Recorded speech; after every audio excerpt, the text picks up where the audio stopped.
There are 16 countries that are suffering from conflict and are in the highest rank of climate vulnerability. So Sudan and South Sudan, both conflict-ridden. Yemen and Afghanistan, you know the stories there, you've covered them.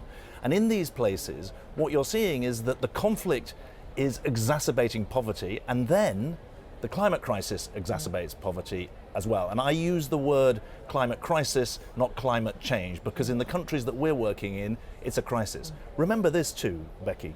Those 16 countries, how much of global emissions are they responsible for? Answer, 2%.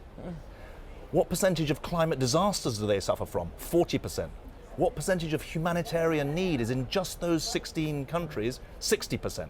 So you can see that the climate crisis and the conflict that is local and that is civil wars, sometimes exacerbated by outside players, make life an utter misery for people on the sharp end. Just 10% of the world's population are in those countries, but they are 50-60% of humanitarian need. They depend on organisations like ours. If that is your message here, and rightly so, what is the solution? Yeah, so the message here is so many COPs, conferences of the parties, have been about words. This needs to be a COP about action, action, action, catch-up action, so that people can actually see real change. For the people we're talking about in those 16 countries, mapping the risks properly so that you know where the floods are coming, when the drought's coming. We can anticipate this.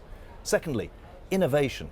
We need seed strengthening of the type that we're doing in northeast Syria and in Pakistan. We need to help local communities, be they rural or urban, adapt so that they can insulate themselves from some of the worst effects of climate change.